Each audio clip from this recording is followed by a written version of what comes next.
कर दोगे। हमारी आपकी कौम, हमारा आपका मजहब, हमारी आपकी जात और बिरादरी, हमारा आपका नाम उसी शमशान भूमि पर जल करके राख हो जाएगा। महात्मा प्रेम से जीवों को समझाते हैं कि भाई मिली नरदेह यह तुमको, बनाओ काज कुछ अपना और पचो मत या इस जग में, जानियो रैन का सपना। प्रेमी भाई बहनों, जैसे रात में हम लोग स्वप्न देखते हैं, हालांकि उस समय पर हमें स्वप्न सच मालूम पड़ता, असली प्रतीत मालूम होता है, लेकिन जब हम लोग सुबह उठते हैं, जब हमारी आंखें खुलती हैं, तब हमें होश आता कि नहीं भाई, हम तो स्वप्न देख रहे थे, ये सब भ्रम है। ठीक उसी प्रकार से ये दुनिया भी 10-20-100 साल का स्वप्न है। अब हम आप कहेंगे हम जाग रहे, परंतु प्रेमी भाई बहनों, ऐसा हरगिज नहीं है।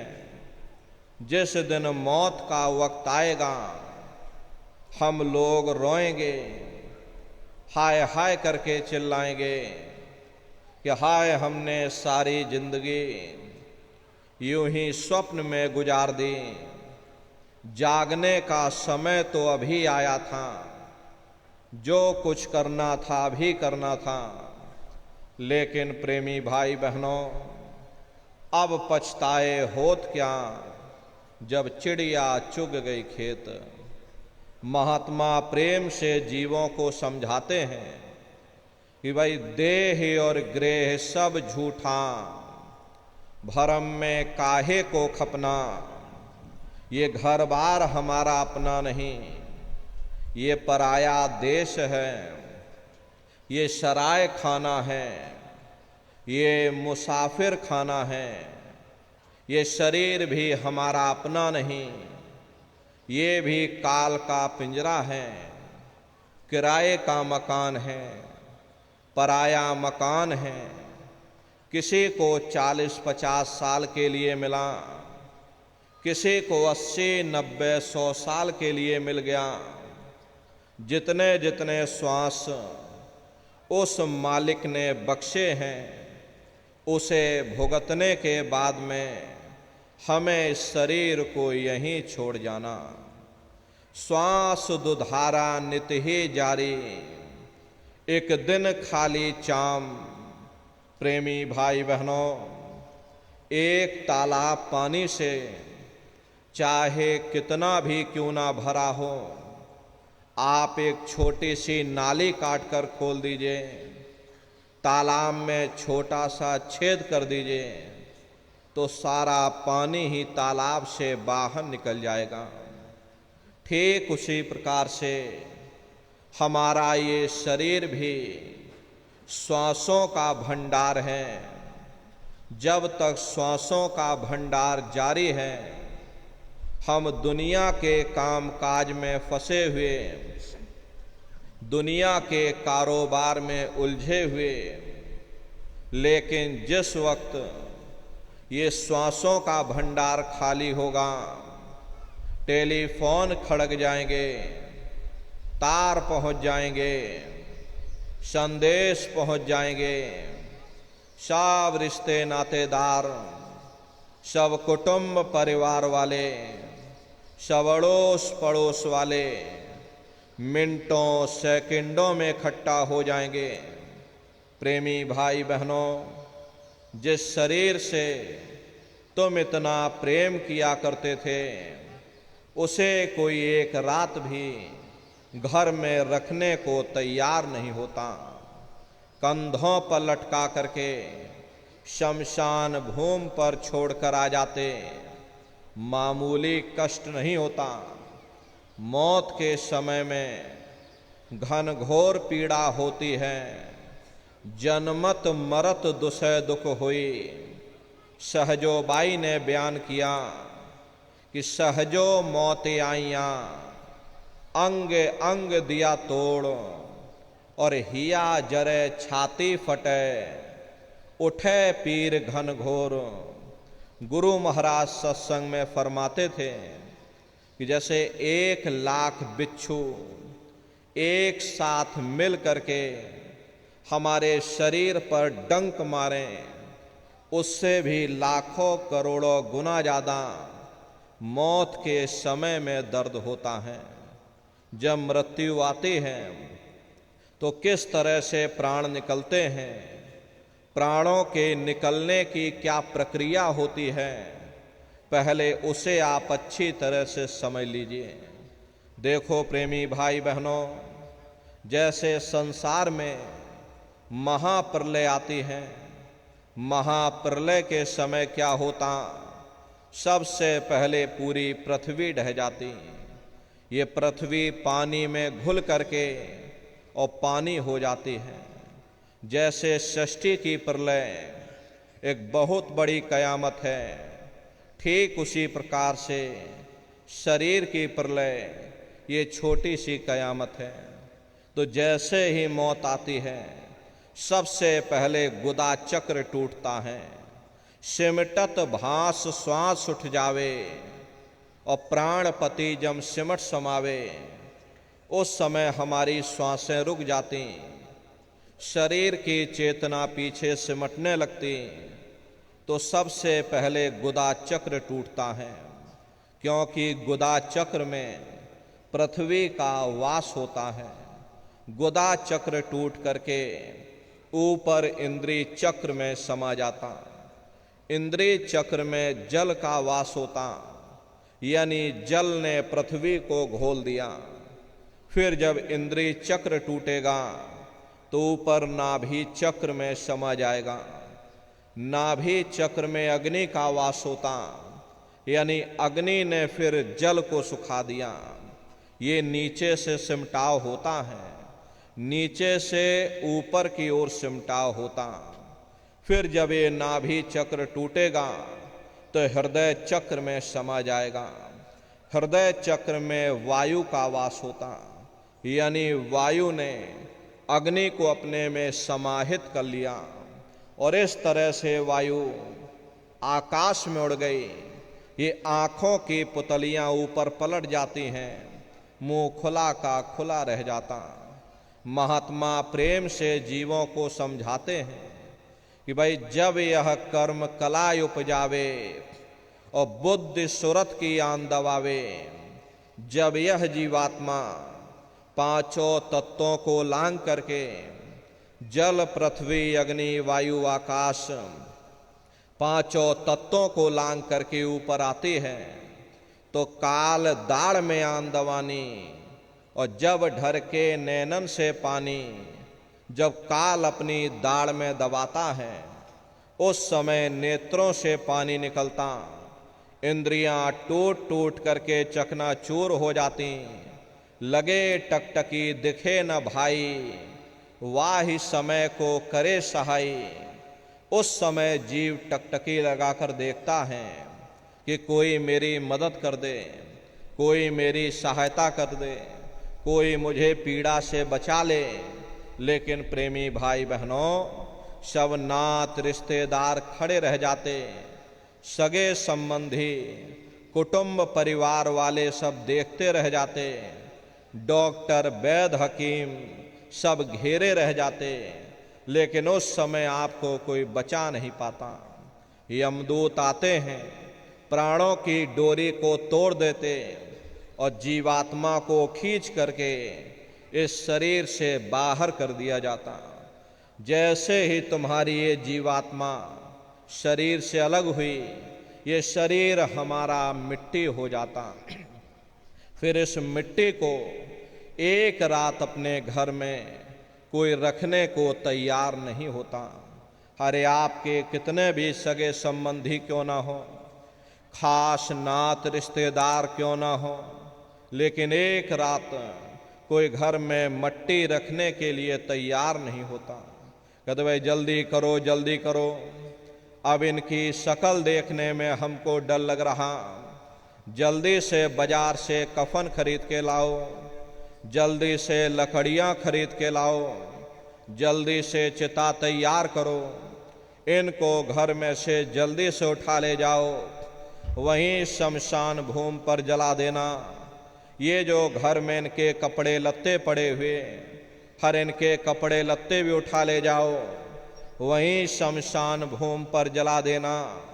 जिस बिस्तर पर ये लेटे रहे, ये बिस्तर भी अशुद्ध हो गया, अब इनकी छुई हुई चीज हमको घर में एक नहीं चाहिए, इसलिए इनका बिस्तर भी उठा ले जाओ, वहीं शमशान भूमि पर जला देना। लेकिन उसने कोई सोने की अंगूठी पहनी होगी, गले में कोई सोने की चैन पहनी होगी, उसे धीरे से उतार करके जेब में रख लोगे, बस वही एक अशुद्ध नहीं होगा और बाकी सब अशुद्ध हो जाएगा। हरे महात्मा कहते हैं कि भाई कुटुंब परिवार मतलब काम, बिना धन पास नहीं जाए। ये रिश्ते नातेदार, ये कुटुंब परिवार वाले, ये सब स्वार्थ के संगी साथी हैं। हरे प्रेमी भाई बहनों, आज तुम्हारी जेब में पैसा है तो सब जैसे तैसे तुमसे रिश्तेदारियां कायम कर लेंगे। आज जेब खाली हो जाए तो बेटा बाप को बाप कहने के लिए तैयार नहीं होता। हरे आप रोज कचहरियों में मुकदमों का हाल देखते हो। यदि किसी पिता ने बंटवारा करते समय किसी एक बेटे को 1000 रुपया कम दे दिया या 1 बीघा जमीन कम दे दी तो बेटा बाप का दुश्मन बन जाता, उसे ले जाकर कचहरियों में खड़ा कर देता। हरे अपना यहाँ क्या है, ये स्वार्थ के संगी साथी, कोई तुमको याद करने वाला नहीं। 13 दिन बाद 13वीं मना दोगे, लड्डू पूड़ी पकवान बना करके खिला दोगे, फिर जाने वाले को कोई याद नहीं करता। अभी बूढ़े बुजुर्गों से पूछा जाए कि क्या तुमको तुम्हारे माँ बाप की याद आती है, तो कहेंगे भाई नहीं आती। अरे क्यों नहीं आती, तुम्हारे माँ बाप थे, तुमको पाला पोसा बड़ा किया, खुद बेचारे भूखे रहे होंगे, तुम्हारा पेट पाला होगा, तुमको तुम्हारे माँ बाप की याद क्यों नहीं आती? क्योंकि तुम्हारे सामने तुम्हारे लड़के बच्चे हो गए, तुम्हारे नाती पोता पंती और संती हो गए, इसलिए तुम अपने माँ बाप की यादों को धीरे धीरे भूल गए और नई यादों में धीरे धीरे बस गए। ऐसे ही प्रेमी भाई बहनों, एक दिन सब तुमको भी भूल जाएंगे, कोई किसी को याद करने वाला नहीं। ये कहानी तो शमशान भूमि पर समाप्त हो गई। उधर देखो क्या होता, तुम्हारी जीवात्मा को ले जा करके ऊपर धर्मराज की कचहरी में पेश कर दिया जाएगा। वहां पलक झपकते ही तुम्हारे अच्छे बुरे कर्मों का हिसाब किताब हो जाएगा। धर्मराज तुमको सजा सुना देंगे, ले जाओ इनको फलाने नरक में डाल दो, क्योंकि मैंने इनको मौका दिया था जब ये माँ के गर्भ में उल्टे लटके हुए थे, सिर इनका नीचे था, पैर इनके ऊपर थे। उस समय इन्होंने मुझसे प्रार्थना की थी कि हे मालिक, मुझे एक बार मौका दे दो, मुझे एक बार मनुष्य शरीर दे दो, हम भजन करेंगे, भक्ति करेंगे, हम अपनी जीवात्मा का कल्याण करेंगे। तो मैंने इनकी प्रार्थना को स्वीकार कर लिया और इनको मैंने ये मनुष्य शरीर दे दिया और कह करके मैंने भेजा था कि भाई ये मनुष्य शरीर ये किराए का मकान है, ये तुम्हारा अपना नहीं है। अगर ये तुम्हारा अपना होता तो हमेशा तुम्हारे पास रहता। ये तुम्हारा अपना नहीं, ये मैंने तुमको कुछ समय के लिए किराए का मकान दिया है। हाँ, तुम अपनी जीवात्मा को मेरे किराए के मकान में बैठा करके और मालिक की भक्ति करके अपनी जीवात्मा का कल्याण करा लेना। मैंने कुछ समय के लिए तुम सबको ये किराए का मकान दिया। जब समय पूरा होगा मैं अपने सिपाहियों को भेजूंगा, उस समय पर तुम मेरे मकान को खाली कर देना। लेकिन इतना ध्यान रखना कि जैसा साफ सुथरा मैंने तुमको ये किराए का मकान दिया, वैसा ही साफ सुथरा तुम मुझको वापस लौटाना। लेकिन इस किराए के मकान में बैठ करके इन्होंने अच्छे बुरे कर्म कर डाले। मेरे किराए के मकान को इन्होंने अपने कर्मों से गंदा कर दिया, इसलिए कर्मों की सजा इनको मिलेगी। ले जाओ इनको फलाने नरक में डाल दो। महात्मा कभी झूठ नहीं बोलते। महात्माओं ने जब साधना किया, साधना करके जब ऊपर गए और ऊपर जा करके जब उन्होंने नरकों का हाल देखा, तो हमारी आपकी जानकारी के लिए उन्होंने धर्म ग्रंथों में लिख दिया कि लोह के खम्भ तपत के माही, और जहाँ जीव को ले चिपटाई वहाँ लोहे के खंबे अग्नि से धधक धधक कर लाल हो रहे। ऐसे खोटे जीवों को उन खंभों में चिपटाया जाता। जीव हाय हाय करके तड़फता है। तड़फ तड़फ जीव जुलम बुखारी, और तपत खम्भ दुख उपजे भारी। असहनी वेदना होती है, असहनी दुख दर्द होता। जीव वहाँ रोता और चिल्लाता रहता। लाखों लाख जोजन मील तक तुम्हारे रोने और चिल्लाने की आवाज जाती, लेकिन प्रेमी भाई बहनों, वहाँ कोई तुम्हारी पुकार सुनने वाला नहीं, कोई तुम्हारी दर्द भरी आवाज को सुनने वाला नहीं। हरे महात्मा कहते हैं कि भाई नर के अनेक और हैं, कहाँ लग कहूँ बखान। दुख भोगते यह जीव जो, जाने जो भोग समान। कहते भाई एक नरक नहीं, ऐसे वहाँ अनेकों अनेक नरक बने हुए। अलग अलग खोटे पाप कर्मों के वहाँ पर अलग अलग नरक बने हुए। ये जीव अपने अपने कर्म के अनुसार अनंतों अनंत युगों तक, वर्षों की बात नहीं कर रहे, अनंतों अनंत युगों तक जीव नरकों की यातनाओं को भोगता रहता। और नरकों की यातनाएं भोगने के बाद में इसी जीवात्मा को सीधे मनुष्य शरीर नहीं दिया जाता, बल्कि इसे 4 खान 84 लाख योनियों में डाल दिया जाता। जैसे बच्चा होता है, बच्चा पहले कक्षा 1 पास करेगा, फिर कक्षा 2 में जाएगा। ऐसे ही वहाँ पर भी पूरा चैनल बना हुआ। नरकों की यातनाओं को भोगने के बाद में इसी जीवात्मा को 4 खान 84 लाख योनियों में डाल दिया जाता। ये 4 खान 84 लाख योनियाँ ये कोई मामूली योनियाँ नहीं होती। 4 खान का मतलब होता है अंडज पिंडज उपमज स्थावर। ये 4 खाने होती हैं। पहली श्रेणी इन पेड़ पौधों की होती जिनके अंदर पानी का तत्व मौजूद होता। कभी ये भी मनुष्य हुआ करते थे, लेकिन आज अपने कर्मों का भोग पा रहे, एक जगह पर बेचारे खड़े हुए। दूसरी श्रेणी कीड़े मकोड़ों की आती है, जिनके अंदर पृथ्वी और अग्नि का तत्व मौजूद होता है।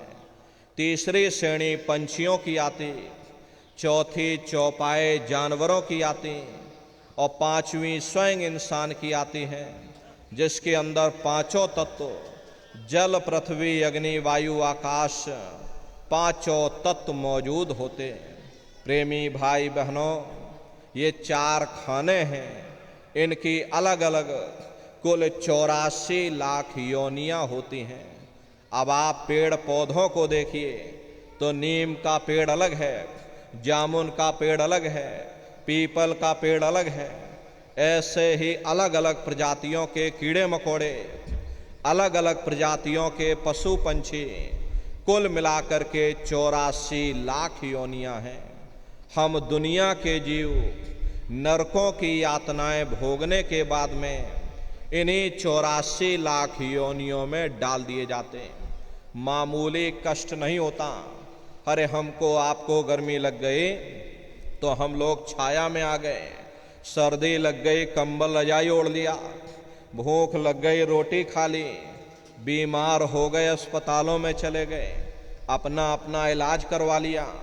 लेकिन देखो उन जानवरों को, क्या गर्मी, क्या सर्दी, क्या बरसात, एक एक रोटी के टुकड़े के लिए बेचारे दर बदर भटकते रहते। किसी का हाथ कट गया, किसी का पैर कट गया, किसी को जीते जी काट डाला, मुर्गी की गर्दन ही मरोड़ डाली। अरे उनको भी दर्द होता, उनको भी तकलीफ होती। मादा बिच्छू होती है, मादा बिच्छू की मौत कैसे होती? मादा बिच्छू जब अपने बच्चे को जन्म देती है तो उसी के बच्चे अपनी भूख को मिटाने के लिए अपनी माँ की पीठ पर चढ़ जाते हैं और उसी के मांस को नोच नोच करके खाते हैं। वो तड़पती रहती है, कराहती रहती है, लेकिन जब तक हड्डी हड्डी न बच जाए उसके बच्चे अपनी माँ की पीठ से नीचे नहीं उतरते। ऐसे न जाने कितने जीव जंतु इस संसार में भरे पड़े हुए। अरे कई जन्म भय कीट पतंगा, कई जन्म भय मीन कुरंगा, कई जन्म पंखी सरफोयो, कई जन्म है वर वृक्ष जोयो, मिल जगदीश मिलन की वरिया और चिरंकार यह देश सजरिया। करोड़ों करोड़ युगों से हम आप नरकों की यातनाओं को भोगने के बाद में फिर कभी कीड़े पतंगों की योनि में, कभी पेड़ पौधों की योनि में, तो कभी पशु और पंछियों की योनि में भटका खाते हैं। प्रेमी भाई बहनों, 84 लाख योनियों की सबसे जो आखिरी योनि होती है वो गाय और बैल की योनि होती है। गाय स्त्री का रूप लेती है और बैल पुरुष का रूप लेते हैं। ये 84 लाख योनियों की सबसे आखिरी योनि यानी कि अंतिम पायदान होता। उसके बाद तब जाकर के हम लोगों को दोबारा फिर से मनुष्य शरीर प्राप्त होता। इसीलिए कहा गया कि बड़े भाग्य मानुष तन पाया, कोट जन्म जब भटका खाया, कोटान कोट जन्म जन्मांतरों तक अलग अलग योनियों में भटकने के बाद में तब बड़े सौभाग्य से हम लोगों को ये मनुष्य शरीर प्राप्त हुआ। बड़े से बड़े देवी देवता भी इस मनुष्य शरीर को पाने के लिए तरसते हैं, क्योंकि उन नरकों से, उन 84 से निकलने का केवल एक ही दरवाजा है, वह केवल मनुष्य का शरीर है। इसी मनुष्य शरीर में बैठ करके हम उस परमात्मा की भक्ति कर सकते। इसीलिए संतों महात्माओं ने इस पंच भौतिक शरीर को सच्चा हरि मंदिर कहकर याद किया। ये हरि मंदिर यह शरीर है और ज्ञान रतन प्रकट हुए, ये असली हरि मंदिर है। जब भी वो मालिक मिलेगा इसी हरि मंदिर के अंदर मिलेगा। इसी पंच भौतिक शरीर को गुरु नानक साहब ने नर नारायणी देह कहकर याद किया। ये वो देह है जिसमें नारायण स्वयं विराजमान है। वो नारायण जब भी मिलेंगे तुम्हें तुम्हारे अंदर मिलेंगे। प्रेमी भाई बहनों, बाहर से आज तक न कभी किसी को परमात्मा मिला, न भविष्य में कभी मिल सकता। परमात्मा जब भी मिलेगा तुम्हें तुम्हारे अंदर मिलेगा। यही कबीर साहब ने लिखा कि जो तिल माही तेल है, जो चकमक में आग, और तेरा साईं तुझ में, और जाग सके तो जाग। जिस तरह से तिल में तेल होता है, पत्थर में अग्नि होती है, ठीक उसी तरह से वो मालिक हरेक के घट घट में हर एक के वजूद के अंदर बैठा हुआ।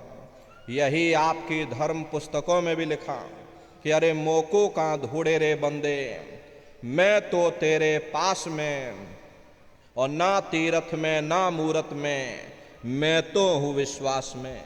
ना मैं तीरथ में मिलूंगा, ना मैं मूरत में मिलूंगा, ना मैं अन्य किसी कर्म कांड में मिलूंगा, ना मैं ग्रंथों में मिलूंगा, ना मैं पोथियों में मिलूंगा, ना मैं किताबों में मिलूंगा। चाहे सारी उम्र बैठ करके तुम किताबें पढ़ते रहो, अरे मैं जब भी मिलूंगा तो मैं तुम्हारे अंदर मिलूंगा। प्रेमी भाई बहनों, बड़ी सीधी सी बात है।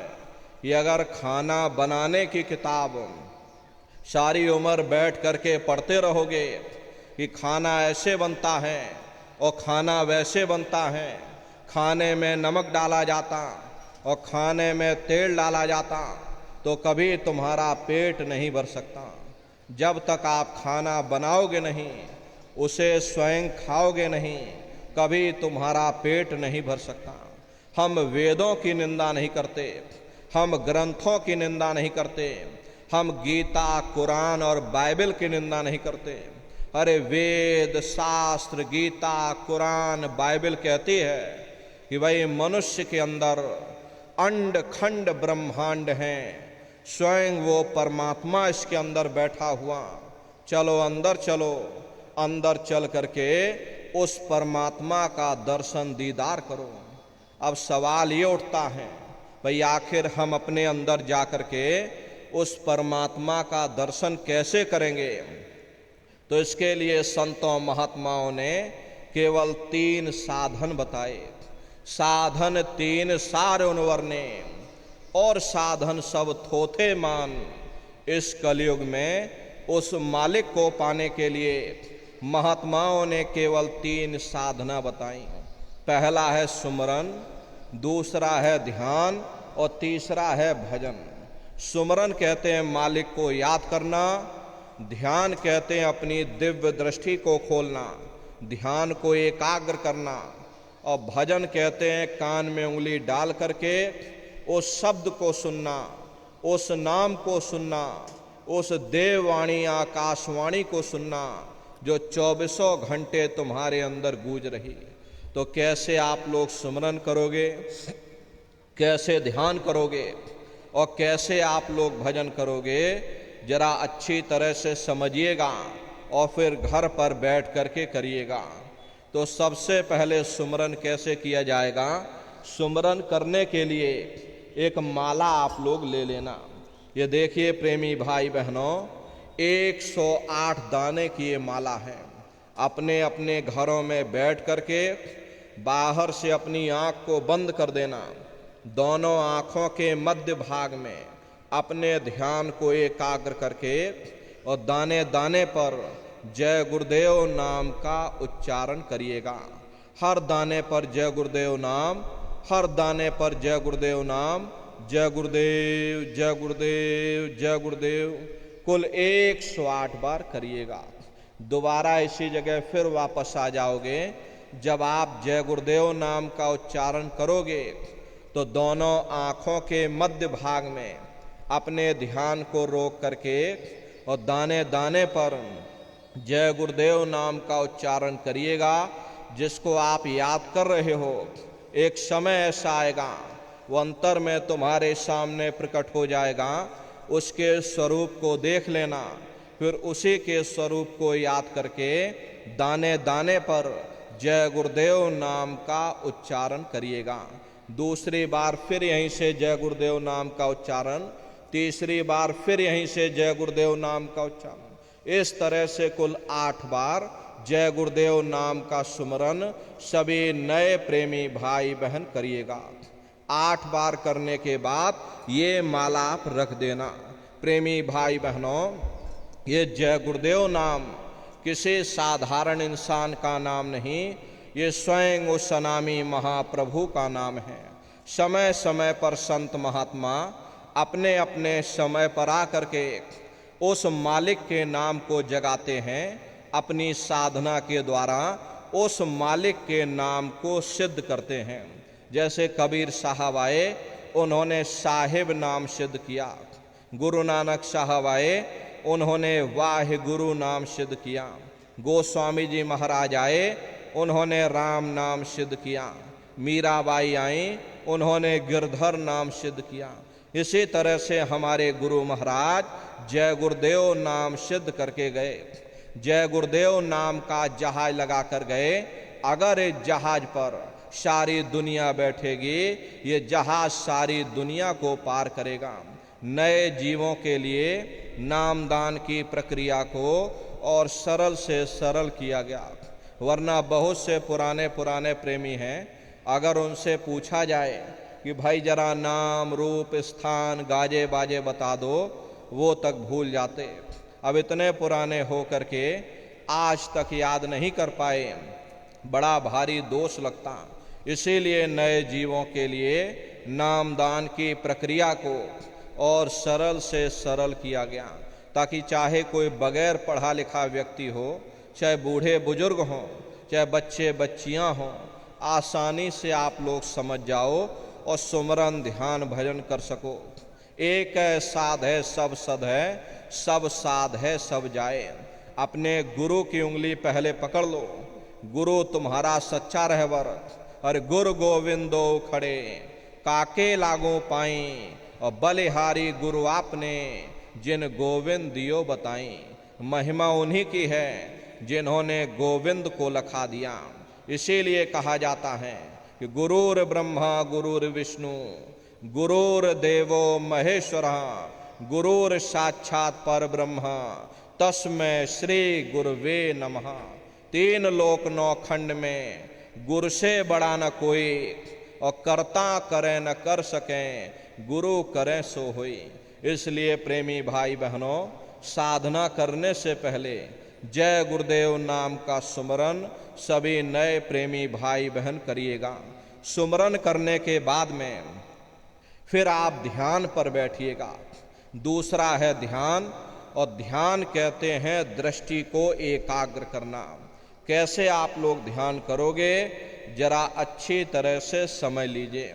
अपने अपने घरों में पलथी मार करके बैठिएगा, शरीर को टाइट मत करना। बहुत से लोग क्या करते, ये अपने शरीर को बिल्कुल टाइट कर देते हैं। यदि आप शरीर को टाइट कर दोगे तो शरीर आपका थक जाएगा और फिर शरीर ढीला पड़ जाएगा। इसलिए पहले से ही अपने शरीर को बिल्कुल ढीला छोड़ देना। जितना आराम से आप बैठोगे उतना आपके लिए अच्छा रहेगा।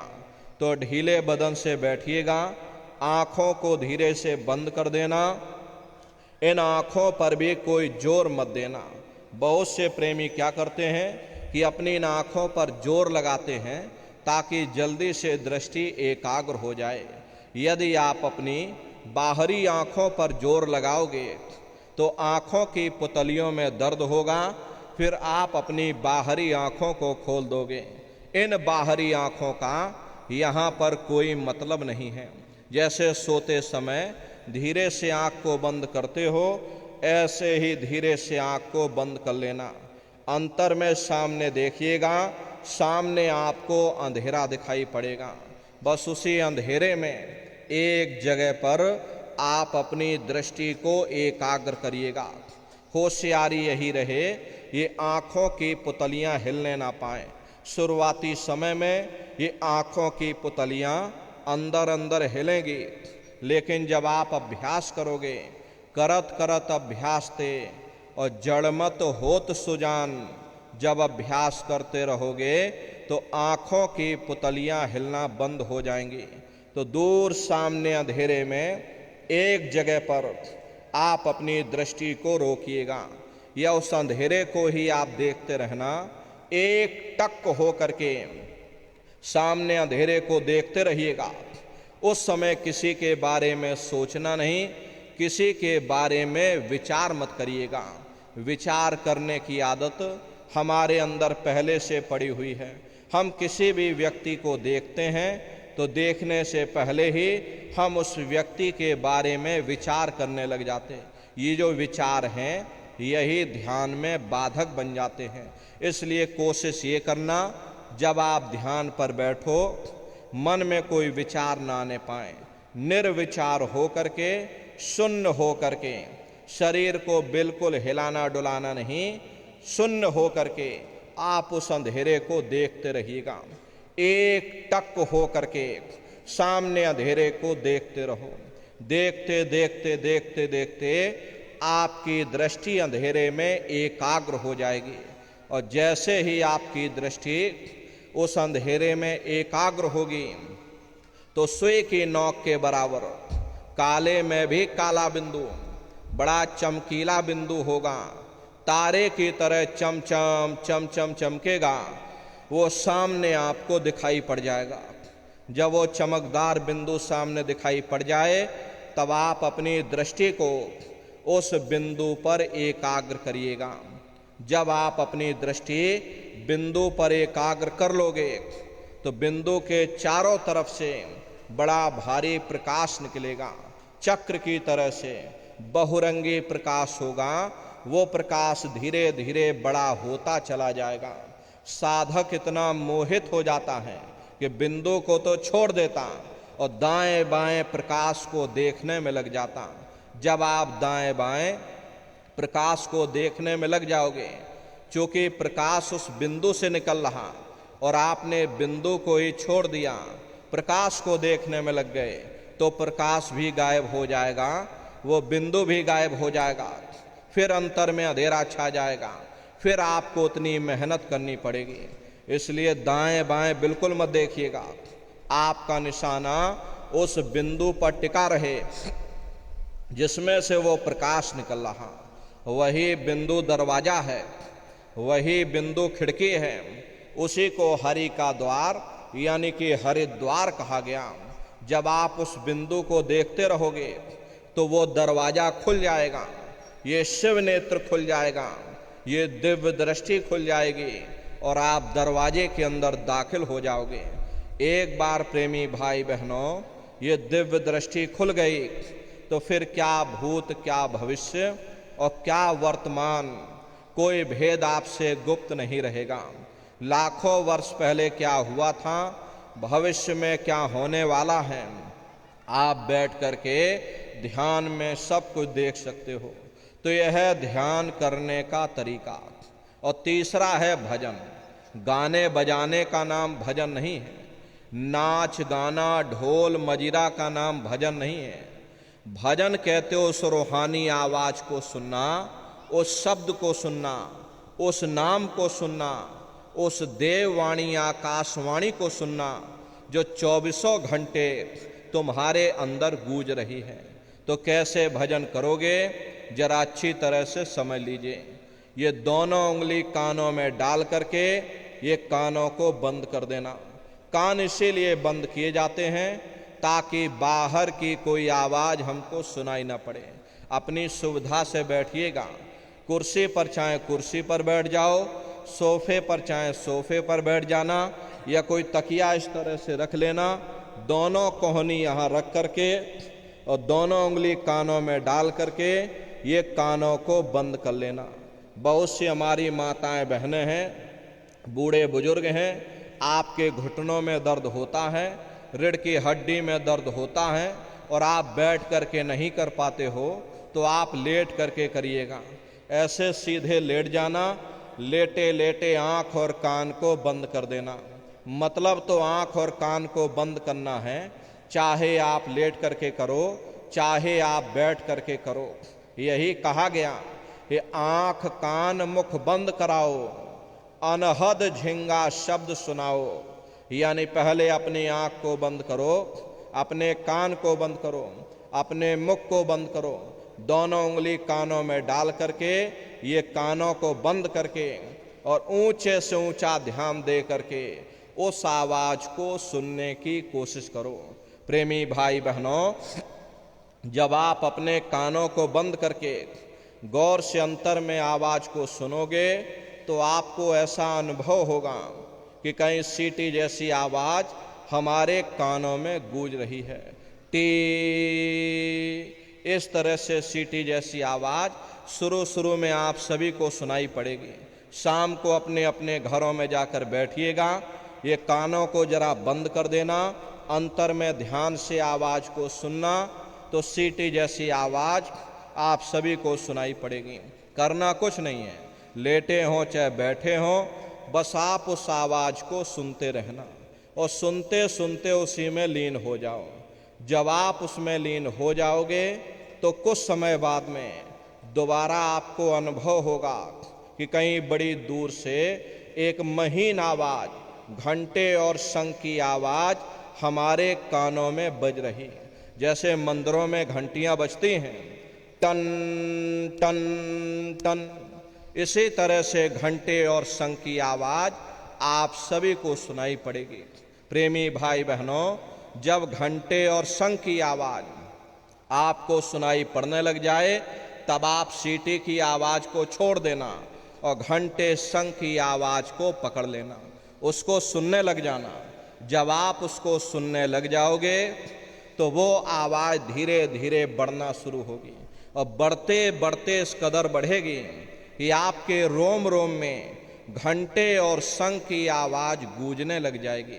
बड़ी घनघोर आवाज होती है, बड़े मधुर वो आवाज होती है। ये जो दुनिया की आवाज आप सुनते हो, दुनिया के जो संगीत आप सुनते हो, ये संगीत उस संगीत के सामने कुछ नहीं है। जब आप उस रूहानी संगीत को सुनोगे, इतना भारी आनंद आपके ऊपर छा जाएगा, इतनी खुशी आपको होगी, ऐसा नशा आपके ऊपर चढ़ जाएगा, इतना आप उस आवाज में खो जाओगे, ये आप सारी दुनिया को भूल जाओगे। प्रेमी भाई बहनों, शंकर भगवान को वही नशा चढ़ा था। शंकर भगवान कोई गांजा भांग नहीं पीते थे। ये तो हमने आपने शंकर भगवान को भी बदनाम कर दिया कि शंकर भगवान गांजा भांग पीते थे, तो चलो हम भी गांजा भांग पिएंगे। लेकिन ऐ नर नारियों, शंकर भगवान ने कभी गांजा भांग नहीं पिया। शंकर भगवान जिस नशे में लीन रहते थे वो नाम का नशा था, वो ध्यान का नशा था, वो भक्ति का नशा था। जब आप उस आवाज को सुनोगे तो आपको भी वो नशा चढ़ जाएगा, क्योंकि उस आवाज में चुंबक है। जब आप उस आवाज को सुनोगे तो वो आवाज आपको अपनी ओर खींचेगी, और जब खिंचाव होगा तो जीवात्मा का फैला हुआ प्रकाश ये 9 दरवाजों से सिमटने लगेगा। अब ये 9 दरवाजे कौन कौन से हैं? देखो प्रेमी भाई बहनों, अच्छी तरह से समझिएगा, ये बहुत बड़ा विज्ञान है। दुनिया का विज्ञान जब समाप्त हो जाएगा तो ये विज्ञान प्रारंभ होगा। तो 9 दरवाजे कौन कौन से हैं? 2 आंख, 2 कान, 2 नाक के सुराख, 1 मुंह और 2 मलमूत्र का रास्ता, ये शरीर के 9 दरवाजे हैं। सबसे पहला दरवाजा गुदा चक्र आता है। गुदा चक्र में गणेश जी वास करते हैं। गणेश जी वहाँ के मालिक हैं। ये 4 दल का कवल है। यहाँ पर पृथ्वी तत्व पाया जाता है। उसके ऊपर इंद्रिय चक्र आता है। इंद्रिय चक्र में ब्रह्मा जी वास करते हैं। ये 6 दल का कवल है। यहाँ पर जल तत्व पाया जाता है। उसके ऊपर ये नाभि चक्र आता है। नाभि चक्र में विष्णु जी वास करते हैं। ये 8 दल का कवल है। यहाँ पर अग्नि तत्व पाया जाता है। उसके ऊपर ये हृदय चक्र आता है। हृदय चक्र में शिव जी वास करते हैं। ये 12 दल का कवल है। यहाँ पर वायु तत्व पाया जाता है। वास तो वो ऊपरी मंडलों में करते हैं, लेकिन उनका प्रकाश, उनकी किरणें इन चक्रों पर पड़ती हैं। उसी के ऊपर एक कंठ चक्र आता है। यहाँ पर आद्या महाशक्ति की किरणें पड़ती हैं। ये 16 दल का कवल है। और आप सबसे ऊपर, तुम्हारी जीवात्मा सबसे ऊपर दोनों आँखों के मध्य भाग में बैठी हुई है, जहाँ पर देवियाँ बिंदी लगाती हैं और पुरुष जहाँ पर टीका लगाते हैं। ये बिंदी और टीका यहाँ पर हम लोग इसीलिए लगाते हैं क्योंकि यहीं पर हमारी जीवात्मा बैठी है, उसका श्रृंगार किया जाता है। तो ये 10वां द्वार है जहाँ पर तुम्हारी जीवात्मा बैठी हुई। इसी 10वें दरवाजे पर बैठ करके ये जीवात्मा अपने प्रकाश को 9 दरवाजों में फैलाती है, जिससे आपका ये शरीर चलता, आपके हाथ और आपके पैर चलते हैं।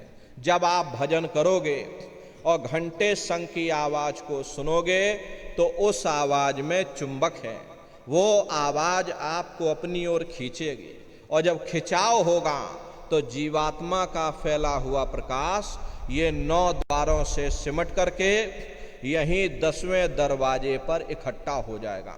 और जैसे ही यहां पर इकट्ठा हुआ तुरंत शब्द जीवात्मा को खींच करके इस शरीर से बाहर कर देगा। फिर आप अपनी आंखों से देखिएगा कि हमारा शरीर ये है और हम ये खड़े। आप अपने शरीर से अलग हो जाओगे। जैसे चिड़िया होती है, चिड़िया घोंसले से निकल करके आसमानों की उड़ान भरती है और शाम को फिर अपने घोंसले में आ जाती, ऐसे ही तुम्हारी ये जीवात्मा इस शरीर रूपी घोंसले से निकल करके ब्रह्मांडों की सैर करेगी, देवी देवताओं के दर्शन करेगी, राम और कृष्ण के दर्शन करेगी, और घूम करके फिर अपने शरीर रूपी घोंसले में वापस चली आएगी। प्रेमी भाई बहनों, ये ब्रह्मा विष्णु महादेव जिनकी सारी दुनिया पूजा करती है, अरे आप सभी लोग ब्रह्मा विष्णु महादेव की पूजा करते हो, लेकिन कभी आपने ये विचार नहीं किया। आपने बहुत कथाएं सुनी होंगी, बहुत भागवत अखंड रामायण किए होंगे, लेकिन कभी आपने ये विचार नहीं किया कि भाई जिनकी हम पूजा करते हैं ये ब्रह्मा विष्णु महादेव, आखिर ये हैं कौन, ये कहाँ पर रहते हैं, ये क्या काम करते हैं, हर इनके माँ बाप कौन हैं, राम कौन है, कृष्ण कौन है, ईश्वर कौन है, ब्रह्म कौन है, पार ब्रह्म कौन है, ये कहाँ पर रहते हैं। तो जरा संक्षिप्त में आप समझिएगा, क्योंकि अगर हम इसका वर्णन करेंगे तो लाखों वर्ष हमको लग जाएंगे, एक लोक का वर्णन नहीं हो पाएगा। इतने विशाल लोक ऊपर बने हुए, लेकिन संक्षिप्त में आपको हम बता रहे कि किन किन मंडलों को पार करते हुए तुम्हारी ये जीवात्मा अपने 5वें मंडल पर यानी कि सचखंड में पहुंचेगी।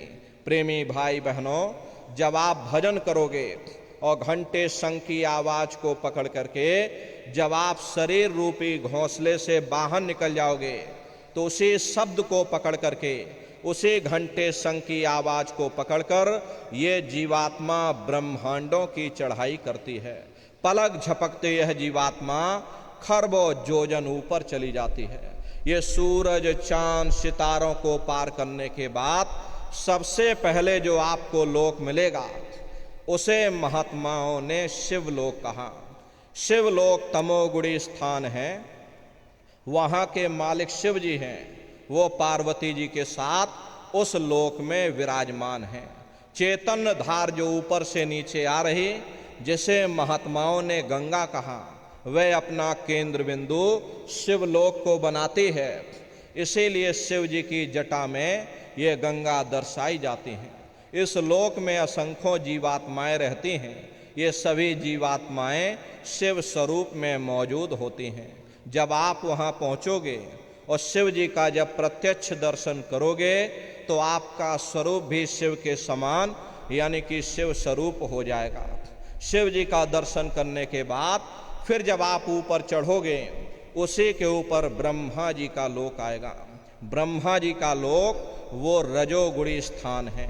वहाँ के मालिक ब्रह्मा जी हैं, वो गायत्री सावित्री और सरस्वती के साथ उस लोक में विराजमान हैं, और वहाँ पर वेद ध्वनियाँ सदा उस लोक में उच्चारण होती रहती हैं। और ब्रह्मा जी का दर्शन करने के बाद फिर घंटे शंख की आवाज को पकड़ करके फिर जब आप ऊपर चढ़ोगे, उसी के ऊपर विष्णु लोक आएगा।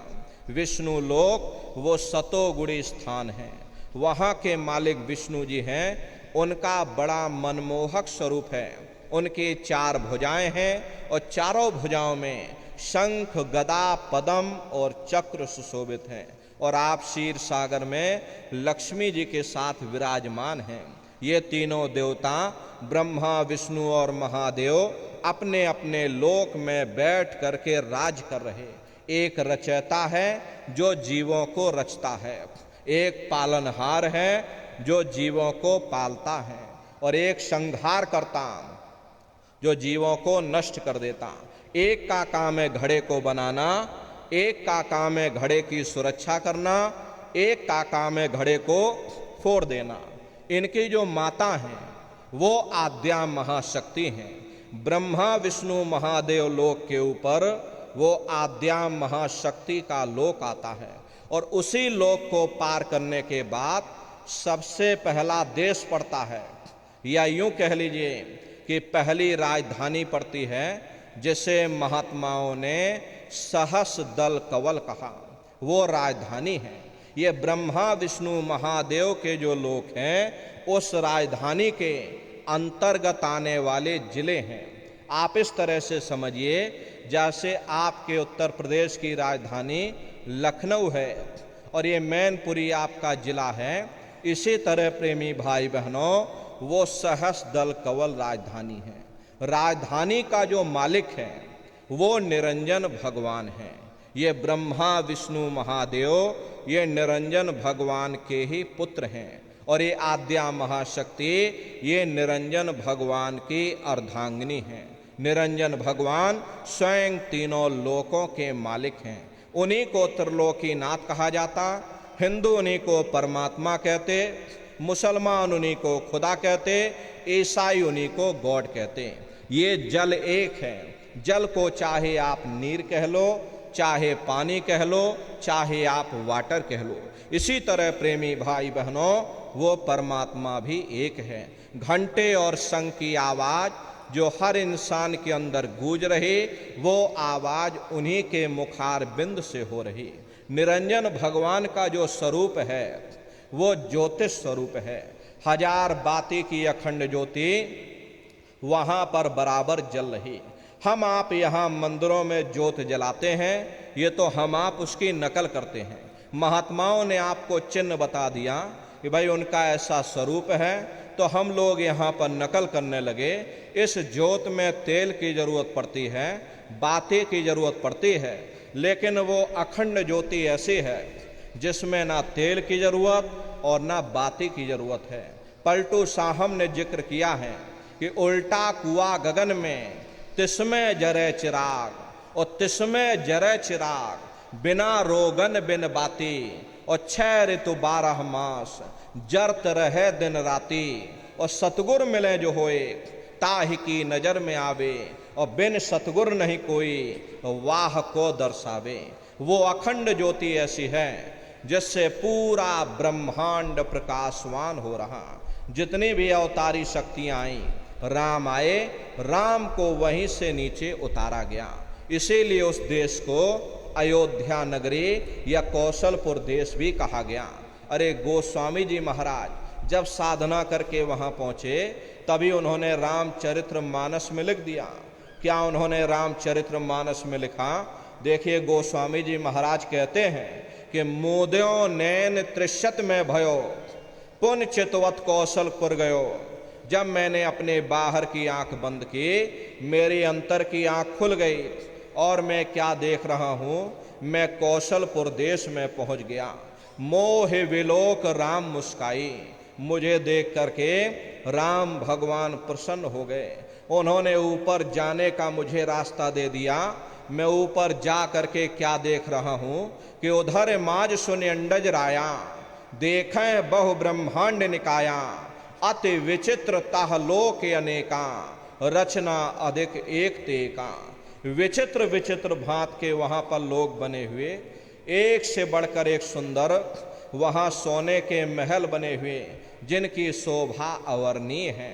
प्रेमी भाई बहनों वो असली अयोध्या नगरी है, वो असली राम भगवान का देश है। जब आप वहां पर पहुंचोगे, वहां की रचनाओं को देखोगे तो देखते ही रह जाओगे। ये क्या ईश्वर की लीला है, कैसी उसकी कारीगरी है, अनंत उसकी सत्ता है, अनंत ही उसका प्रकाश है। प्रेमी भाई बहनों उसी आनंद को पा करके बड़े बड़े राजे महाराजाओं ने अपने राजकाज पर ठोकरें मार दी, और जंगलों में जाकर के नंगे हो करके नाचने लगे। इतना आनंद, इतनी खुशी उन साधकों को होती है। मीराबाई जब वहां पहुंची, मीराबाई ने राजपाट छोड़ दिया। मीराबाई कहने लगी, मैं मिल जाए पाए पीऊ अपना, तब मेरी पीर बुझानी, मीरा सुरत शब्द सहलानी। कबीर साहब जब वहां पहुंचे और अन्य महात्मा जब वहां पहुंचे, उन्होंने कलम तोड़ करके लिख दिया, अचरज देखा भारी साधो, अचरज देखा भारी रे, और बिना बजाए निस्दिन बाजे, घंटा शंख नगारी रे, और बहरा सुन सुन मस्त होते हैं, तन की खबर बिसारी रे, और बिन भूमि के महल बना है, तामे ज्योति उजारी रे, अंधा देख देख सुख पावे, बात बतावे सारी रे, और जीता मरकर फिर जी जावे, बिन भोजन बलधारी रे, और ब्रह्मानंद संत जन बिरला, कोई समझे बात हमारी रे। प्रेमी भाई बहनों, वो असली अयोध्या नगरी है, वो राम भगवान का देश है। राम जी का दर्शन करने के बाद फिर तुम्हारी ये जीवात्मा दूसरे मंडल के शब्द को पकड़ करके दूसरे मंडल की चढ़ाई करेगी। श्याम तज श्वेत को गहना, सुरत को तान धुन सुनना, और बंक के द्वार धस बैठो, और त्रिकुटी जाय कर लेना। उसी के ऊपर दूसरा देश आता है जिसे महात्माओं ने त्रिकुटी देश कहा। वहाँ के जो मालिक हैं वो ब्रह्म हैं। वहीं से मन और माया की उत्पत्ति हुई। वहीं से तीन गुण, रजोगुण, तमोगुण, सतोगुण, तीनों गुणों की उत्पत्ति वहीं से हुई। ये जो आपके वेद हैं, वेदों को सारी दुनिया पढ़ती है, वेदों की भी उत्पत्ति उसी स्थान से हुई है। महात्मा कहते हैं कि त्रिकुटी महल में विद्या सारा, घनहर गरजे बजे नगारा, लाल वरन सूरज उजियारा। वहां पर दो धुने, बादलों की गर्जन और मृदंग की आवाज उस लोक में गूंजती रहती है। जैसे पहले स्थान पर राम भगवान के देश में घंटे और शंख की आवाज गूंजती है, ऐसे ही दूसरे मंडल पर यानी कि ब्रह्म के देश में बादलों की गर्जन और मृदंग वहां पर बजता रहता है। ओम का जाप बराबर वहां होता रहता। ब्रह्म का जो स्वरूप है, लाल वरन सूरज उजियारा। ये सूरज कुछ नहीं है। ऐसे लाखों लाख सूर्य इकट्ठे करोगे तो वहां का एक सूर्य बनेगा। प्रेमी भाई बहनों, ब्रह्म का जो स्वरूप है वो सुबह के लाल सूर्य के समान है। इसीलिए वहां का पूरा ब्रह्मांड लाल है। जहां तक आपकी निगाह जाएगी, ब्रह्म देश में चारों तरफ आपको लाल ही लाल नजर आएगा। महात्मा जब साधना करके वहां पहुंचे, तभी महात्माओं ने लिख दिया, लाली मेरे लाल की, और जित देखूं त लाल, और लाली देखन मैं गई, मैं भी हो गई लाल। वो पूरा ब्रह्मांड ही लाल है। तो जितने साधक वहां पहुंच जाते हैं उन सभी को योगेश्वर कहा जाता है। जैसे व्यास जी हुए, वशिष्ठ जी हुए, वाल्मीकि जी हुए, इन सब की पहुंच वहीं तक थी। इसीलिए कहा गया कि वाल्मीकि भय ब्रह्म समाना। जब इनकी जीवात्मा वहां पहुंची और जब इन्होंने ब्रह्म का दर्शन किया तो इनका स्वरूप भी ब्रह्म के समान यानी कि ब्रह्म स्वरूप हो गया। तो जितने साधक वहां पहुंच जाते हैं उन सभी को योगेश्वर कहा जाता। योगेश्वर भगवान श्री कृष्ण उसी देश में वास करते हैं। ये जो ब्रह्म देश है वो श्री कृष्ण भगवान का ही देश है और श्री कृष्ण भगवान वहीं पर रहते हैं। ये बाहर की जन्माष्टमी नहीं है जो आप लोग मनाते हो, ये तो आप नकल करते हो। महात्माओं ने कहा था भाई सही मायने में तुम जन्माष्टमी कब मनाओगे? जब तुम्हारी ये जीवात्मा 5 तत्व जल पृथ्वी अग्नि वायु आकाश और 3 गुण रजोगुण तमोगुण सतोगुण 5 तत्व और 3 गुणों से परे हो करके ब्रह्म देश में पहुंच करके जब कृष्ण भगवान का दर्शन कर लोगे तब सही मायने में जन्म अष्टमी मनाई जाएगी। वहां कृष्ण भगवान का दर्शन करने के बाद फिर तुम्हारी ये जीवात्मा तीसरे मंडल के शब्द को पकड़ करके तीसरे मंडल की चढ़ाई करेगी। आगे पहुंची सुन झंकार, ररंकार धुन सुनी पुकार, आगे श्वेत शून्य है भाई और मान सरोवर पैठ नहाई। उसी के ऊपर तीसरा देश आता है जिसे महात्माओं ने शून्य देश कहा, उसी को रारंग देश कहा जाता, उसी को अक्षर और नेति कहा जाता। वहाँ के जो मालिक हैं वो रारंग पुरुष यानी कि पर ब्रह्म पुरुष हैं। वहाँ किंगरी और सारंगी दो धुनें उस लोक में गूंजती रहती हैं और पार ब्रह्म पुरुष का जो स्वरूप है वो पूर्णमासी के चंद्रमा के समान बड़ा ही मनमोहक स्वरूप है। इसी स्थान पर प्रेमी भाई बहनों एक बहुत बड़ा अमृत का सरोवर बना है जिसे महात्माओं ने मान सरोवर कहा। जब तुम्हारी ये जीवात्मा उस मान सरोवर में स्नान कर लेगी तो जन्म जन्मांतरों के मैले पाप कर्म साफ हो जाएंगे। हरे यहाँ के पानी से तुम्हारे कर्मों की सफाई नहीं होने वाली। ये बाहर का पानी तुम्हारे शरीर के मैल को धो सकता है, लेकिन जो पापों का मैल है वो जब साफ होगा जब आप तीसरे मंडल पर पहुंच करके उस गंगा में डुबकी लगाओगे। उसमें स्नान करने के बाद ये जीवात्मा हंस रूप हो जाती है।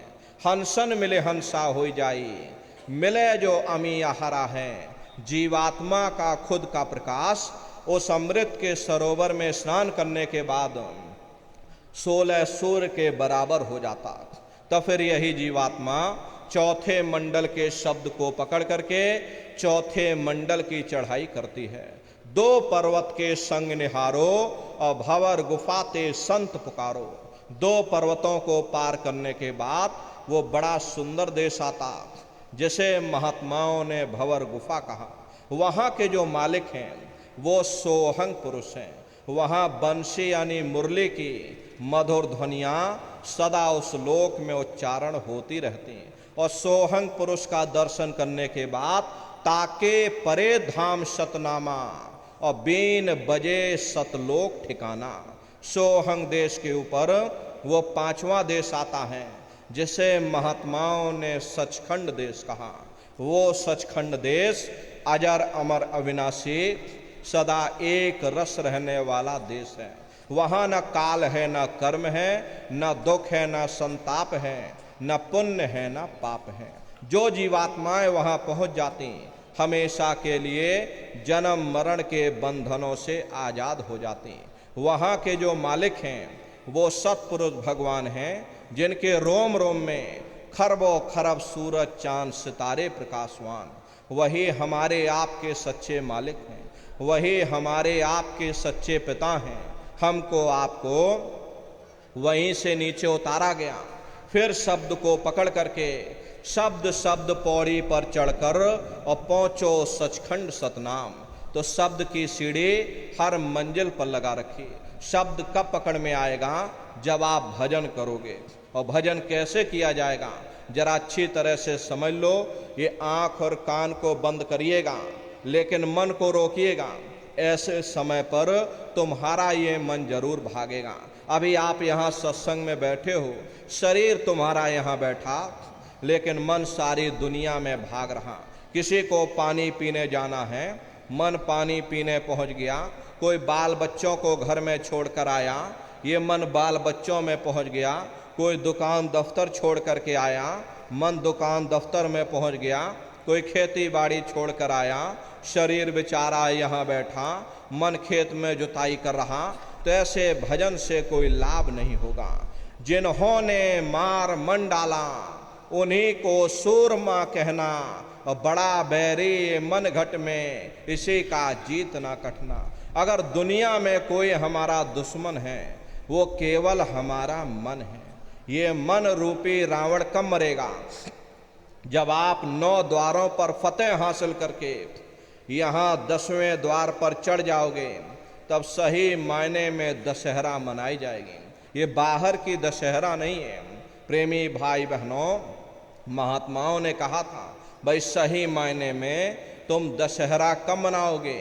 जब 9 द्वारों पर फतेह हासिल करके तुम यहाँ 10वें द्वार पर चढ़ जाओगे, तब सही मायने में विजयदशमी मनाई जाएगी। तब ये मन रूपी रावण तुम्हारा मरेगा।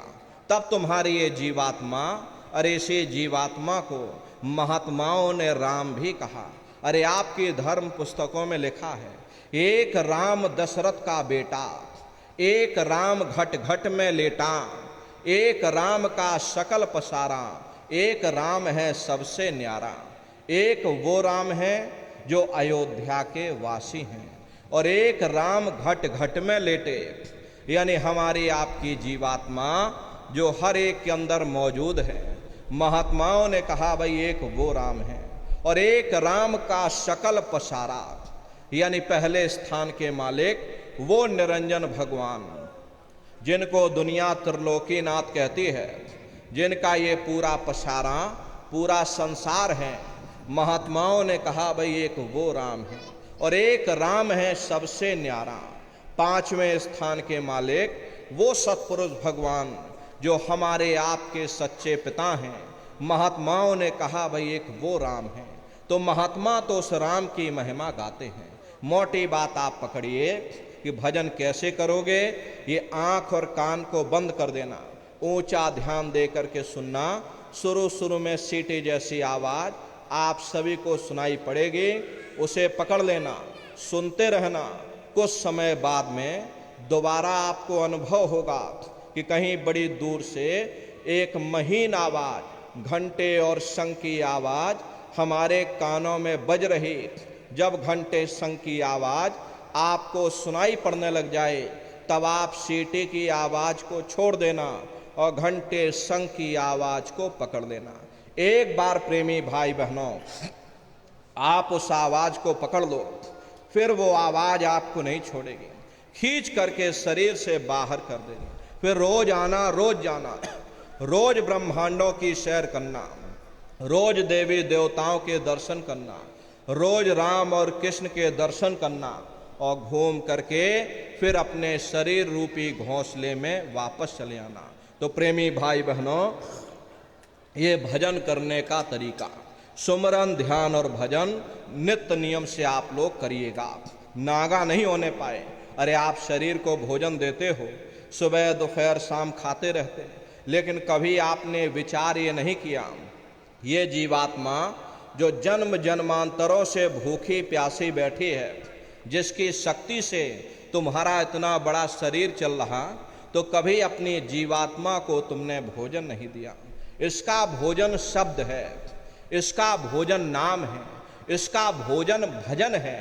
तो अपना ये नियम बनाओ कि पहले अपनी जीवात्मा को हम भोजन देंगे, फिर अपने शरीर को भोजन देंगे। अगर ये नियम आपका बन गया तो आपका लोक भी बन जाएगा और आपका परलोक भी बन जाएगा।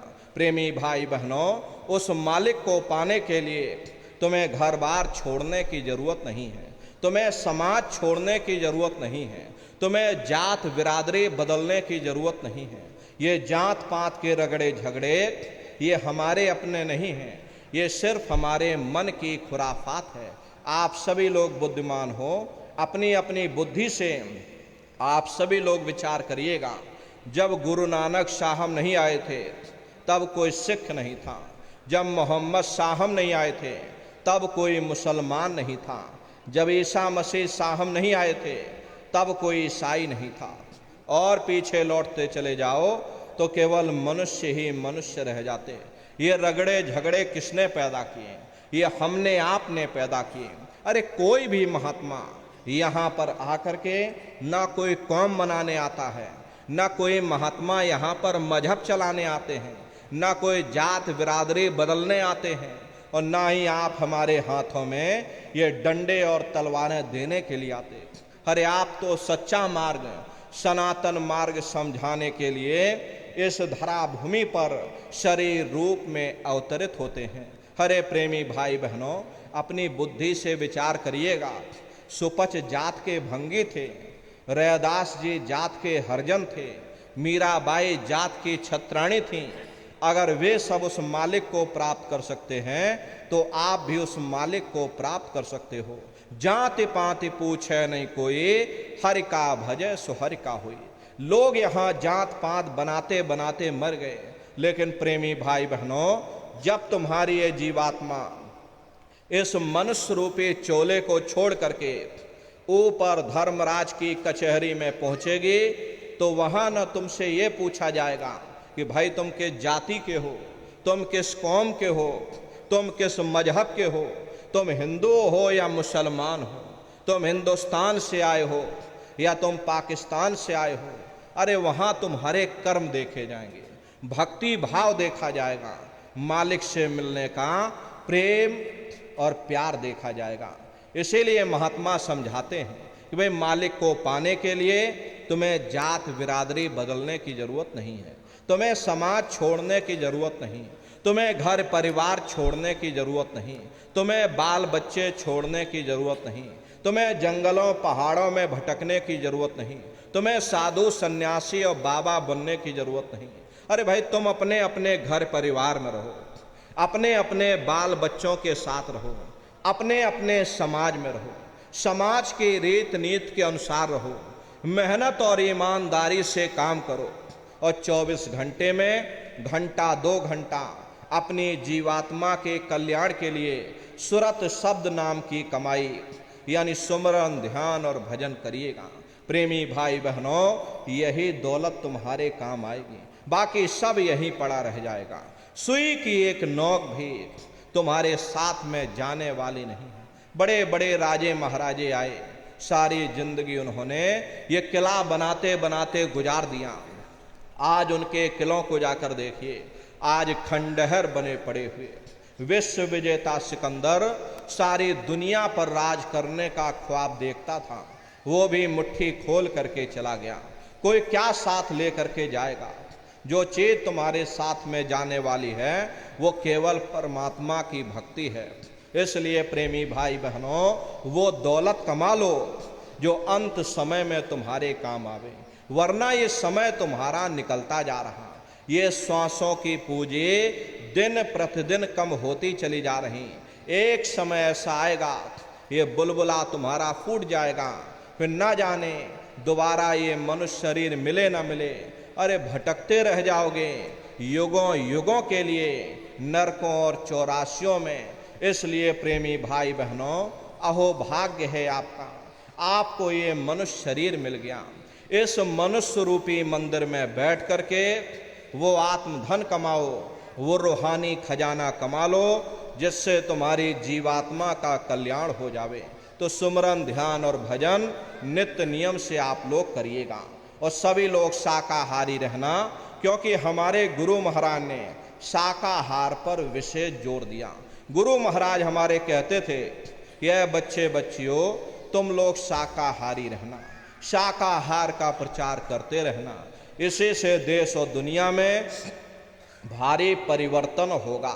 प्रेमी भाई बहनों, परिवर्तन कोई कानून बनाने से नहीं होता, परिवर्तन कोई आंदोलन करने से नहीं होता, परिवर्तन कोई तोड़ फोड़ करने से नहीं होता। परिवर्तन तब होगा जब लोगों के विचार बदलेंगे, लोगों की भावनाएं बदलेंगी, और विचार जब बदलेंगे जब लोगों का खान पान शुद्ध होगा। देसी कहावत है, जैसा खाए अन्न वैसा होए मन। जब इंसान पशुव्रती भोजन करेगा तो उसकी बुद्धि स्वतः ही पशुओं जैसी हो जाएगी, सोच विचार उसका चिंतन स्वतः ही पशुओं जैसा हो जाएगा। फिर जिस शराब के नशे में माँ बहन बेटी की पहचान खत्म हो जाए, उस शराब को पी करके यह कैसे पता चलेगा कि क्या अच्छा और क्या बुरा है? यही कारण है कि आज घर समाज में ये दुनिया भर के अत्याचार, दुनिया भर के व्यभिचार फैले हुए। अरे हम लोग मंदिर बनवाते हैं, उन मंदिरों में नहा धो करके जाते हैं, कहते भाई परमात्मा के रहने की जगह है, हमको नहा धो करके जाना चाहिए, फूल अगरबत्ती ले जाना चाहिए। कोई उन मंदिरों में कूड़ा कचड़ा नहीं डालता। अगर कूड़ा कचड़ा डालोगे तो आपस में लाठियां चल जाएंगी। फिर ये जो हरि मंदिर है, ये पंच भौतिक शरीर जिसे महात्माओं ने हरि मंदिर कहा, इसमें हम आप हाड़ मांस के लोथड़े डालते हैं, इसमें शराब के कतरे डालते हो, तो अपने बनाए हुए मंदिर की आप कद्र करोगे और परमात्मा के बनाए हुए इस हरि मंदिर को तुमने जीते जी कब्रिस्तान बना दिया तो सख्त सजा मिलेगी। हरे महात्माओं ने लिखा है कि तिल भर मच्छी खाई के कोट गऊ दे दान और काशी करवट जा मरे निश्चय नरक निदान। यदि तिल भर भी मच्छी खा करके फिर चाहे कोटान कोट गऊओं का दान करो और काशी में जा करके मत्था रगड़ते रगड़ते अपनी पूरी जिंदगी वहां पर गुजार दो, फिर भी तुमको तुम्हारे गुनाहों की सजा मिलेगी, कोई बच नहीं सकता। क्योंकि ये कर्म भूमि है, यहां तुम जैसा कर्म करोगे वैसा फल तुमको मिलेगा। देखिए इस कर्म भूमि पर कृष्ण भगवान तक नहीं बच पाए। उस समय बाली को छिप करके बाण मारा था, वही बाली कृष्ण अवतार में बहेलिया बन करके आ गया। कृष्ण भगवान के पैरों में पद्म चमकता था, हिरण की आंख समझ करके और बहेलिये ने निशाना मार दिया और जब पास में आकर के देखा कृष्ण भगवान थे, अफसोस करने लगे। लेकिन कृष्ण भगवान ने उसको समझाया कि इसमें तुम्हारा कोई दोष नहीं, उस समय हमने तुमको मारा, आज तुमने हमको मार दिया, हमारा तुम्हारा अदला बदला पूरा हो गया। कर्म प्रधान विश्व रच राखा और जो जस करे सो तस फल चाखा। ये कर्मों का ऐसा देश है, यहाँ तुम जैसे बीज बोगे वैसे ही फसल काटोगे। इसलिए प्रेमी भाई बहनों, आपसे हमारी प्रार्थना है कि आप लोग शाकाहारी रहिएगा। ये तरह तरह की बीमारियां जो आज के समय में आ रही, इसका मुख्य कारण एक ही है कि लोगों का खान पान गंदा हो गया। अपनी बुद्धि से आप विचार करिएगा, इंसानों के खून में जब जानवरों का खून मिल जाएगा, इंसानों के अंदर जब जानवरों के कीटाणु पहुंच जाएंगे तो न जानवरों की दवा काम में आएगी न इंसानों की दवा काम में आएगी। परिणाम क्या होगा? ऐसी महामारियां फैलेंगी। इसलिए प्रेमी भाई बहनों, आपसे हमारी प्रार्थना है कि आप लोग शाकाहारी रहिएगा। कोई ऐसा नशा मत करना जिससे बुद्धि तुम्हारी पागल हो जाए और घर में माँ बहन बेटी की पहचान खो दो। अरे आप अपने आप को कट्टर हिंदू मानते हो, अरे भाई हम कट्टर हिंदू हैं, हमसे बड़ा सनातनी दुनिया में कोई नहीं, हम राम को मानने वाले हैं और हम कृष्ण को मानने वाले। अरे आप राम को मानते हो और आप कृष्ण को मानते हो तो उनके आदर्शों पर भी चलना सीखो। राम ने कभी नहीं कहा कि तुम मांस खाओ या कृष्ण ने कभी नहीं कहा कि तुम शराब पियो। जितने देवी देवता अवतार हुए सभी यही कह करके गए कि अहिंसा परमो धर्मा। अगर हमने किसी को बनाया नहीं तो मिटाने का अधिकार हमारे पास नहीं। अरे आप इंसान हो, इंसान का काम है दया करने का, दया धर्म का मूल है। इसलिए आप जीवों पर रहम करो, रूहों पर रहम करो। सभी लोग शाकाहारी रहना, शाकाहार का प्रचार अपने अपने क्षेत्रों में बराबर आप लोग करते रहना। अरे सतयुग कैसे आएगा? राम राज कैसे आएगा? राम राज कोई नारा लगाने से नहीं आएगा, राम राज कोई भाषण देने से नहीं आएगा। राम राज जब आएगा जब आप लोग धर्म का प्रचार करोगे, और धर्म का प्रचार करने की जिम्मेदारी हम सभी प्रेमी भाई बहनों की है। क्योंकि हम सभी लोग अपने गुरु महाराज के जलाए हुए चिराग हैं। अगर एक एक चिराग एक एक गांव में पहुंच जाएगा, ये गांव प्रकाशवान हो जाएगा, ये समाज प्रकाशवान हो जाएगा। गुरु महाराज के संदेशों को जन जन के बीच में पहुंचाने की जिम्मेदारी हम सभी प्रेमी भाई बहनों की है। गुरु महाराज हमारे कह करके गए कि बच्चा गांव गांव में तुम भजन केंद्र की स्थापना करो, गांव गांव के लोग भजन करने लग जाएं, गांव गांव में सत्संग होने लग जाए, गांव गांव के लोग शाकाहारी हो जाएं, गांव गांव के लोग सदाचारी हो जाएं, गांव गांव के लोग चरित्रवान हो जाएं, आंखों में माँ बहन बेटी की पहचान कायम हो जाए। जब हमारा गांव बदल जाएगा, ये पूरा समाज बदल जाएगा, निश्चय ही कलयुग में सतयुग आ जाएगा। इसलिए प्रेमी भाई बहनों, धर्म के प्रचार में आप सभी लोग अपना अपना योगदान दीजिएगा। देखिए हमारे गुरु महाराज परम संत बाबा जय गुरुदेव जी महाराज ने एक अच्छे समाज के निर्माण के लिए, चरित्रोत्थान के लिए, लोगों को शाकाहारी और सदाचारी बनाने के लिए 116 वर्ष की आयु तक अथक मेहनत और परिश्रम किया। हमारे गुरु महाराज ने अपने गुरु की याद में मथुरा आश्रम पर इतना विशाल मंदिर बनवाया। गुरु महाराज हमारे कहते थे कि बच्चा, मंदिर का वो देवता वहाँ पर बैठ करके बरकत बांट रहा, अरे आप लोग आइए, वहाँ कोई रुपया पैसा नहीं चढ़ाया जाता, कोई चंदा चुटकी नहीं, अरे आप लोग आए, मंदिर के देवता के सामने अपनी एक बुराई को चढ़ा दीजिए। वहाँ पर बुराई चढ़ाई जाती है कि हम मांस मछली नहीं खाएंगे, हम आज से अंडा शराब का सेवन नहीं करेंगे, हम आज से झूठ नहीं बोलेंगे, हम आज से किसी को धोखा नहीं देंगे। आप अपनी एक बुराई चढ़ा दो, आपकी एक मनोकामना पूरी होगी। ऐसा वरदानी मंदिर गुरु महाराज ने अपने गुरु की याद में मथुरा आश्रम पर बनवाया। उन्हीं की याद में ये भंडारे का कार्यक्रम 20 दिसंबर से और 24 दिसंबर तक मथुरा आश्रम पर मनाया जाएगा। तारीख आप लोग याद रखिएगा, 20 दिसंबर से और 24 दिसंबर तक ये भंडारे का कार्यक्रम होगा। आप सभी प्रेमी भाई बहन पधारिएगा। अरे आपके रहने ठहरने के लिए वहाँ टेंट राउटी डेरे लगाए जाते हैं। प्रेमी भाई बहनों, देश के कोने कोने से दसियों लाख की संख्या में सत्संगी प्रेमी भाई बहन मथुरा दरबार में पधारते हैं। उनके रहने ठहरने के लिए अलग अलग जिलों के टेंट राउटी डेरों की व्यवस्था की जाती है।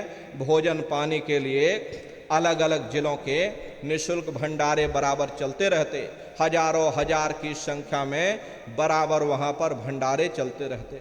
अपना बहुत बड़ा आश्रम है, करीब करीब 10 किलोमीटर के व्यास में अपना आश्रम बना हुआ, वहीं पर एक कार्यक्रम होता है।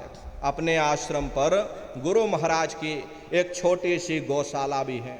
गुरु महाराज के पास में कुल 2 गाय थीं। 2 गायों का इतना बड़ा परिवार है कि आज के समय में करीब करीब 3000 गायें हैं और 3000 के ऊपर सांड हैं। गौशाला अलग है और नंदीशाला अलग है। किसी को बाहर नहीं भेजा जाता, क्योंकि हमारे गुरु महाराज कह करके गए, बच्चा इनको यहीं रखना, यहीं सेवा पानी करना, अगर बाहर भेज दोगे लोग मार देंगे, काट देंगे। इसीलिए चाहे गाय हो या चाहे बैल हो, वहाँ पर किसी को बाहर नहीं भेजा जाता। गायों के लिए अलग से गौशाला है, सांडों के लिए अलग से नंदीशाला बनी। उसी के बगल में अपना एक बहुत बड़ा विद्यालय है, जिसमें करीब 2.5 से 3 हजार बच्चे निःशुल्क विद्या अध्ययन करते हैं। कॉपी किताब पढ़ाई लिखाई बिल्कुल निःशुल्क है। उसी के बगल में अपना अस्पताल भी है। प्रेमी भाई बहनों, आप लोग समय निकाल करके पधारिएगा। अब ये भंडारे का कार्यक्रम 20 से 24 दिसंबर तक होने जा रहा। भंडारे के कार्यक्रम में आप सभी प्रेमी भाई बहन सादर आमंत्रित हैं। आप लोग पधारिएगा। अपने अपने बच्चों को भी साथ में ले करके आइएगा। हम लोग ये सोचने लगते हैं कि अरे बच्चों को क्या करेंगे ले जाकर, ये बच्चे छोटे हैं, इनको घर में रहने दो, इनको पढ़ाई लिखाई करने दो, अभी इनकी पढ़ाई लिखाई की उम्र है। ये सत्संग सुनना, ये भजन पूजा पाठ करना, ये तो हम लोगों का काम है। इन बच्चों को घर पर पढ़ाई लिखाई करने दो। प्रेमी भाई बहनों, यहीं पर हम आप धोखा खा जाते।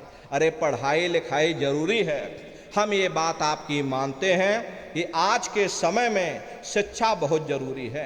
अरे हमको भी गुरु महाराज ने पढ़ाया लिखाया, हमको ये अंगूठा छाप नहीं है। गुरु महाराज ने हमको भी पढ़ाया लिखाया। प्रारंभिक शिक्षा हमारी गुरु महाराज की जन्मभूमि पर हुई, क्योंकि जो गुरु महाराज की जन्मभूमि है वही हमारी भी जन्मभूमि है।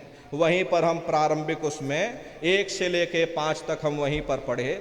उसके बाद फिर मथुरा गुरु महाराज ने बुला लिया, आगे की पढ़ाई लिखाई फिर हमने मथुरा में की। 10वीं किया, 12वीं किया, BA किया, फिर LLB किया। LLB करके वकील भी बने। तो कहने का मतलब ये है कि गुरु महाराज ने हमको भी पढ़ाया लिखाया। लेकिन प्रेमी भाई बहनों, पढ़ाई लिखाई के साथ साथ अच्छे संस्कार भी जरूरी हैं। और संस्कार कोई एमए बीए की डिग्री करने से नहीं पड़ते, संस्कार कोई डिप्लोमा करने से नहीं पड़ते। अगर एमए बीए की डिग्री करने से बच्चों के अंदर संस्कार पड़ जाते तो हिंदुस्तान में इतने वृद्धाश्रम न खोले जाते। अरे संस्कार पढ़ेंगे महात्माओं के वचनों से, संस्कार पढ़ेंगे सत्संग के माध्यम से। ये बच्चे देश के भविष्य हैं, इन बच्चों के अंदर अच्छे संस्कार डालना ये समय की बहुत बड़ी मांग है। आज के समय में बच्चों के अंदर संस्कारों की कमी देखी जा रही, वरना पहले के समय में अकेले माँ बाप अपने 4-4 बच्चों को पाल लेते थे, लेकिन आज के समय में वही 4-4 बच्चे, वही एमए बीए और डिग्री और डिप्लोमा किए हुए बच्चे अपने माँ बाप को रोटी नहीं खिला पा रहे। शादी हो जाती है, घर परिवार बांट करके रख दिया, जमीन जायदाद बांट करके रख दी, चूल्हा चौका बांट करके रख दिया, यहाँ तक कि माँ बाप को भी बांट करके रख दिया कि 10 दिन तुम हमारे घर में छोड़ दो और 10 दिन बाद तुम अपने घर में ले जाना। प्रेमी भाई बहनों, ये संस्कारों की बहुत बड़ी कमी है। ऐ माताओं बहनों, ये बच्चे तुम्हारी धरोहर हैं, ये बच्चे तुम्हारे जीवन की पूंजी हैं। अपनी पूंजी को संभाल करके रखिएगा, इनको आप बचपन से तैयार करिए। इन बच्चों को अच्छी शिक्षा देना, इनको अच्छे संस्कार देना, इनको शाकाहारी बनाना, इनको सदाचारी बनाना, इनको चरित्रवान बनाना, और इनको भी तुम राम और कृष्ण बना दो। यही बच्चे बड़े हो करके माँ बाप का नाम रोशन करेंगे, घर और समाज का नाम रोशन करेंगे। इसलिए प्रेमी भाई बहनों, अपने अपने बच्चों के साथ, इष्ट मिष्ट परिवार वालों के साथ आप सभी प्रेमी भाई बहन भंडारे के कार्यक्रम में सब परिवार सादर आमंत्रित हैं। आप लोग पधारिएगा। सुमरन ध्यान और भजन बराबर आप लोग करते रहना। इतना जान लीजिए प्रेमी भाई बहनों, ये रास्ता बिल्कुल सच्चा है। आप करोगे तो आपको अनुभव होगा, दिखाई भी देगा, सुनाई भी पड़ेगा। हरे आपका लोक भी बन जाएगा और आपका परलोक भी बन जाएगा। इसी के साथ अब हम अपनी वाणी को विराम देते हैं। अभी आप लोग बैठे रहिएगा, एक प्रार्थना सभी प्रेमी भाई बहन बैठ करके करिएगा, उसके बाद ही समापन होगा। प्रेमी भाई बहनों, मालिक के पावन नाम का सभी प्रेमी भाई बहन प्रेम के साथ में उच्चारण करिए। बोलो जय गुरुदेव,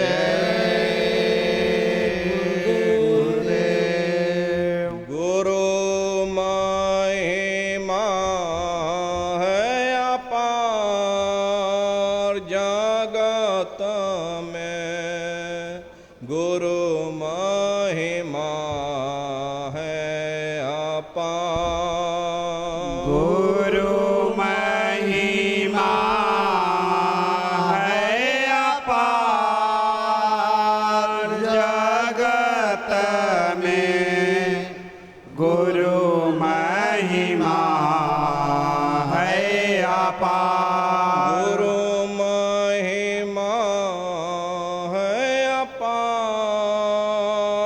जगत में, गुरु महिमा है अपार, गुरु महिमा है अपार जगत में, गुरु महिमा है अपार, गुरु कृपा से कितने ही तर गए, गुरु कृपा से कितने ही तर गए, हो गए भावों से पार जगत में, गुरु महिमा है अपार, हो गए भव से पार जगत में, गुरु महिमा है अपार। गुरु महिमा है अपार जगत में। गुरु महिमा है अपार। गुरु महिमा है अपार जगत में। गुरु महिमा है अपार। पत्थर में भी प्राण पुगाते। पत्थर में भी प्राण पुगाते। जड़ को चेतन वांथ बनाते। जड़ को चेतन वंथ बनाते। प्रेम दया भंडार जगत में। गुरु महिमा है अपार। प्रेम दया भंडार जगत में। गुरु महिमा है अपार। गुरु महिमा है अपार जगत में। गुरु महिमा है अपार। गुरु महिमा है अपार जगत में। गुरु महिमा है अपार। सब प्रेमी मिला जोले कर गाओ। सब प्रेमी मिला जुल कर गाओ। गुरु नाम की धूम मचाओ। गुरु नाम की धूम मचाओ। 'गुरु नाम है शान